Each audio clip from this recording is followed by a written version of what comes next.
자, 이영경 뉴스캐스터와 함께 뉴쉐링 가이드 뉴스 맛집이죠. 시작하겠습니다. 안녕하십니까? 네, 안녕하세요. 바로 이어가 보겠습니다. 네.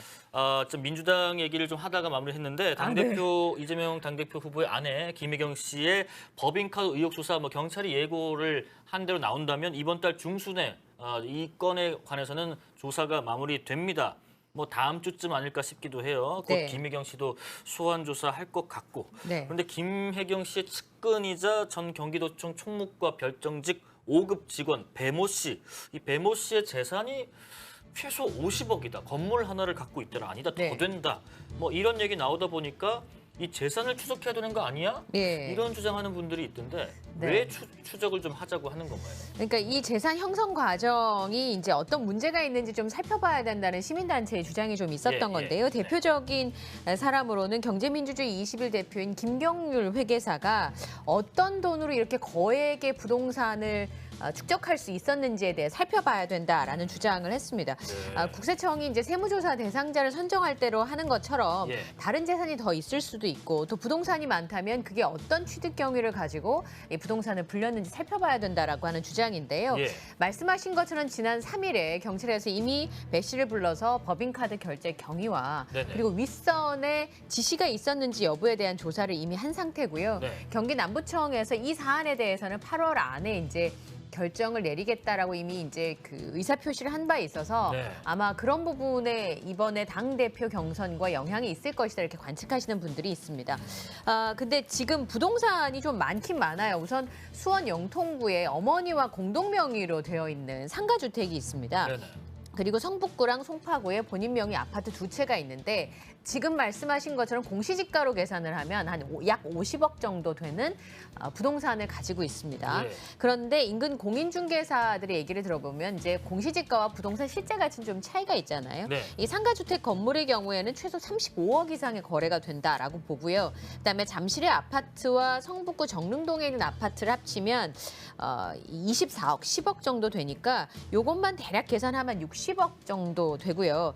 그다음에 최근에 남편과 함께 지낸 것으로 알려진 남편 명의의 분당구 아파트까지 하면 그게 이제 8억에서 9억 정도 거래가 된다고 네. 하니까 이걸 다 합치면 이 아파트 두 채 24억, 10억까지 합하면 70억에 10억이니까 한 80억 정도 가치가 된다라는 겁니다. 네네. 근데 부동산이 많다고 해서 무조건 수사를 할 수는 없는 상황인 그렇죠. 거죠. 돈 많은 게 죄는 아니잖아요. 네, 그래서 경찰 관계자는 개인 재산 내역까지는 들여다보고 있지 않다라고 네. 얘기를 하기 때문에 네. 사실 이와 관련해서 다른 혐의가 있다든지 부동산을 형성하는 과정에 문제가 있지 않은 한 경찰 수사하기는 좀 어렵지 않은가 싶은 생각이 듭니다. 다만 일부 시민단체는 그런 것 같습니다. 그 이재명 지금 당대표 후보가 과거에 성남 시장 시절부터 요직에 있을 때 그 시점에 어떤 이어지는 재산 불리는 형성 그러니까 과정에서 기간이 이제 그런 게 혹시 연관관계가 있는가 이런 걸 조사해야 되는 거 아니야? 아마 그런 주장을 하고 있는 것 같고요. 네. 자, 윤석열 대통령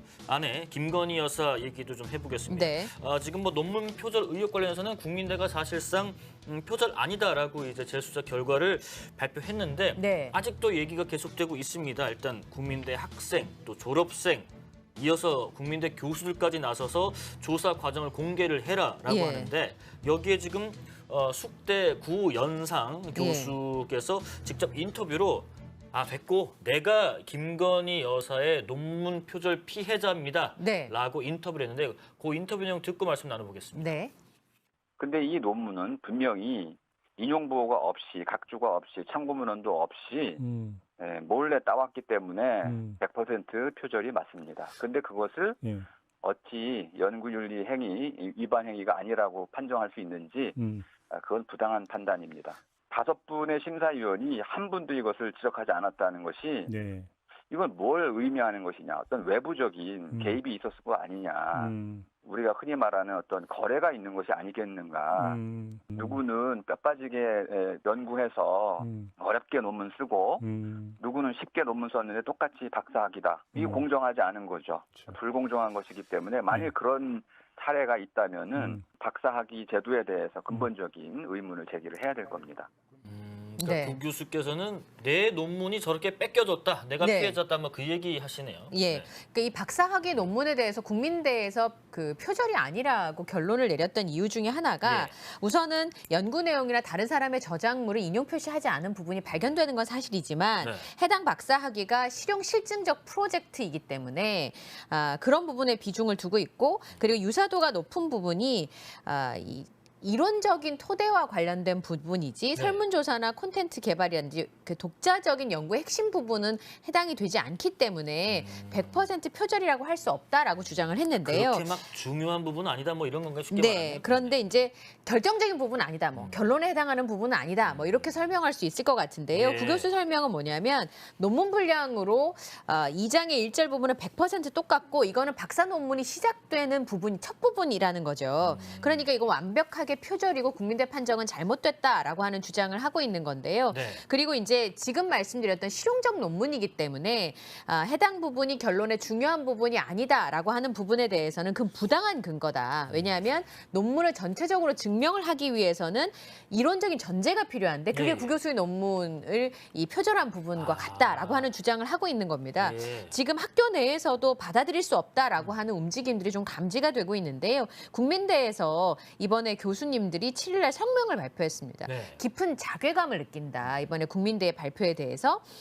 그리고 교수들의 학문적인 견해와 국민의 일반적인 상식에 크게 벗어난다라고 얘기를 하면서 그동안에 노력했던 교수들의 노력에 그리고 희생에 먹칠을 했다라고 비판을 했습니다. 그래서 지금 3시가 넘어가고 있는데요. 4시에 국민대 동문 비상대책위원회가 국민대 정문위 본관 앞에서 이 결론에 대해서 항의하면서 대국민 홍보 활동을 하겠다고 나섰고요. 또 하나는 숙명여대 민주동문회 졸업생도 10여 명이 참석을 한다고 합니다. 그리고 5시에는 야당 의원들이 국민대 이몽재 총장을 방문해서 연구윤리위원회 자료 제출을 요구할 예정이라고 하네요. 예. 서민하님, 국민대가 김건희 여사 덮어주려다가 국민대 졸업생들이 다 일어난 거다라고 하시고요. 논문 관련돼서도 의견들 많이 올려주고 계십니다. 일단 뭐 국민대 자체적으로 학생, 졸업생, 국민대 소속 교수까지 지금 들고 일어나서 어떻게 이런 결론을 낸 건지 한번 공개해봐라 라고 지금 주장을 하고 있는 상황에서 5시까지 관련 시위가 국민대 앞에 근처에서 이어진다고 합니다.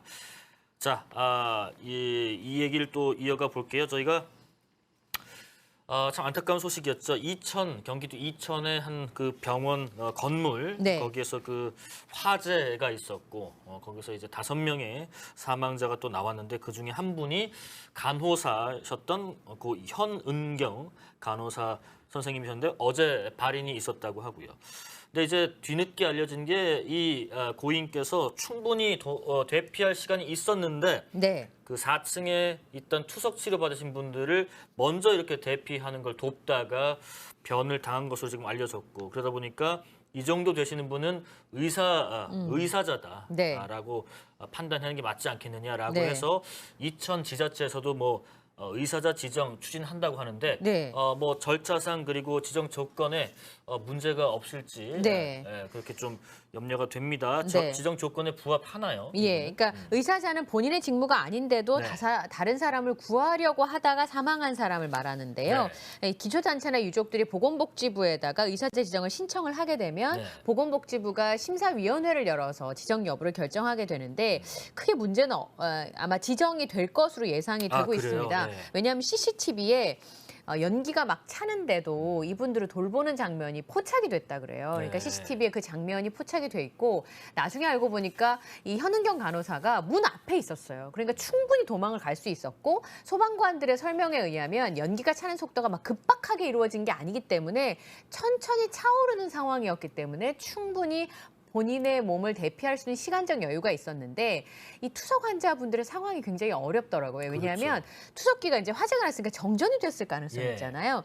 투석기가 이게 돌고 있는 도중에는 뺄 수도 없을 뿐더러 게다가 이 정전이 되게 되면 이게 돌지 않게 되잖아요, 투석기가. 그러면 1, 2분 안에 혈액이 굳기 시작한다는 예, 거예요. 예. 그러면 수동으로 돌려줘야 되는 상황인데 그러느라고 이 의료진들이 배피하는 데 시간이 좀 걸렸던 것이고 특히나 현은경 간호사의 경우에는 의족을 차시는 환자분의 의족 차는 걸 도와주시다가 예. 아마 변을 당한 게 아닌가 이렇게 추정을 하고 있는 그런 상황입니다. 그래서 예. 지금 대한간호협회에서 마련한 온라인 추모 공간에도요, 많은 추모의 글들이 올라오고 있고 예. 말씀하신 것처럼 이천시에서도 의사자 지정을 위한 서류를 신청할 것으로 알려지고 있는 그런 상황입니다. 예, 파라다이스님 살신 성인 간호사님이시다 합니다. 자, 고 현은경 간호사 선생님, 삼가 고인의 명복을 빌고 또 의사자 지정에 지자체도 나섰다고 하니까 네. 잘 진행이 되기를 바라보겠습니다. 자, 다음 소식은 요즘에 가수 싸이 씨의 흠뻑쇼 공연, 네. 뭐 이런저런 말이 좀 많이 나왔었죠. 뭐 예. 물 낭비하는 거 아닌가부터 뭐 그렇죠. 그다음에 코로나 확진자가 여기서 많이 나온다는 논란부터 뭐 최근에는 무대 철거 과정에서 작업자 노동자 한 분이 뭐 사망하는 사망하는 일까지 일까지 있었는데 이번에는 성희롱 관련된 문자 논란이 있는데 싸이 씨 측의 또 이거 잘못은 아니더라고요, 보니까. 네. 그러니까 이 문자가 어떻게 벌어진 거냐면 여수의 시내버스 회사 이제 운수 회사 측에서 직원들한테 네. 안내 문자를 보낸 건데요. 이 지금 문자죠. 보시는 네. 것처럼 그러니까 그날 싸이 씨의 콘서트 때문에 네. 터미널 때 굉장히 혼잡할 수 있다. 그러니까 승객을 태울 때 굉장히 여러 가지 어려운 점이 있으니까 이 물 흠뻑쇼라는 게 이제 물을 맞고 오는 거잖아요. 네. 그러다 보니까 민원 처리에 문제가 생길 수 있으니까 그런 분을 좀 양해해달라. 뭐 여기까지는 그럴 수 있다고 네, 봅니다. 그리고 아울러 연장운행은 본차보다 20분 늦게 출발하니까 걱정하지 마시고 오후 영업과장 오후 해당 노선에 대한 설명을 했어요. 근데 지금 빨간색으로 쳐놓은 부분인데요. 전국에서 늘씬빵빵한 아가씨들이 전부 집결하오니 3만 명. 오늘 하루 눈요기 하신다고 생각하시고 수고하세요라고 하는 안내 문자를 발송을 한 건데요. 이 문장을 왜 붙였는지 잘 모르겠습니다만 어쨌든 콘서트 때문에 터미널이 이제 좀 어려우니까 그리고 이제 지연이 많이 되잖아요. 이게 버스 기사분들한테 양해를 부탁드린다는 내용의 저런 문자가 들어가다 보니까 네. 누리꾼들이 눈요기라고 하는 단어부터 시작해서 수준이 참혹하다. 그리고 이 쇼 자체가 계속 문제가 발생하다 보니까 그런 부분에 대한 비판의 목소리가 높아지고 있습니다. 실제로 해당 운수 관계자의 설명은 이렇게 했어요. 운행 시간이 길어지면서 운전원들의 사기 진작을 위해서 과한 내용의 문자를 보냈다라고 사과를 했고요. 근무 시간이 늘어나면서 기사분들이 힘들어했었는데 격려 차원에서 재밌게 문자를 보내려고 한 것이지 악의적인 것은 아니다. 재발 방지 대책을 마련하겠다라고 설명을 한 상황입니다. 늘씬빵빵한 아가씨들이 전부 집결하오니 오늘 하루 눈요기 하신다고 생각하시고 수고하세요. 요 글자 문장 중에서 재밌는 부분 하나도 없습니다. 네. 이런 표현은 요즘 쓰지도 않아요. 늘씬빵빵, 눈요기. 참 그렇습니다. 네. 자, 에버그린님, 고 현은경 간호사 의사자 지정 전적으로 동의합니다 하시고 김남균님 애통하다 죽고 나면 무슨 소용인가 영웅 간호사 한 명이 국회의원 전체보다 낫다라는 네. 얘기도 해주십니다.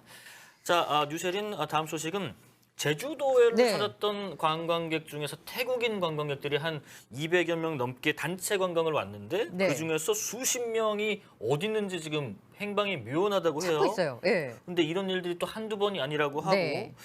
이런 일들이 좀 우려가 여러 가지 되다 보니까 혹시나 상황 때문에 정부가 전자여행 허가제, 이거 좀 네. 입국을 좀 강화하는 제도인데 이거를 시행하고 있는데 여기에서 제주도는 좀 빠져 있었다고 하더라고요. 일단 전자여행 허가제가 무슨 제도인지부터 짧게 설명해 주시죠. 네, 그러니까 국제 자유도시잖아요, 제주도가. 예, 이제 예. 관광을 활성화하기 위해서 2002년부터 관광 목적일 경우에는 30일 동안 그 무사증 제도를 시행을 그렇죠, 하고 그렇죠. 있습니다. 네. 그래서 관광객이 굉장히 많이 제주도 가기 늘었었는데요. 편하죠, 예, 외국인들은. 그러니까 이게 이제 전자여행 허가 제도가 없으니까 네. 사실은 이제 제주도를 우회해서 불법 입국을 하려고 하는 사람들이 많다라고 하는 부분들이 이번에 문제가 된 건데요. 네. 사실은 2016년에도 역대 최다인 360만 명이 제주도를 찾았습니다. 어휴, 맞아요. 그런데 가짜 관객이 함께 늘어서 이제 걱정인 그런 부분이었는데 사실 외국인 불법 체류는 코로나 때는 사실 별 문제가 안 됐었어요. 네. 근데 외국의 해외여행에서 들어오시는 분들의 그 자유가 많이 허가가 되고 그 다음에 태국 노선이 지난번에 7월 2일부터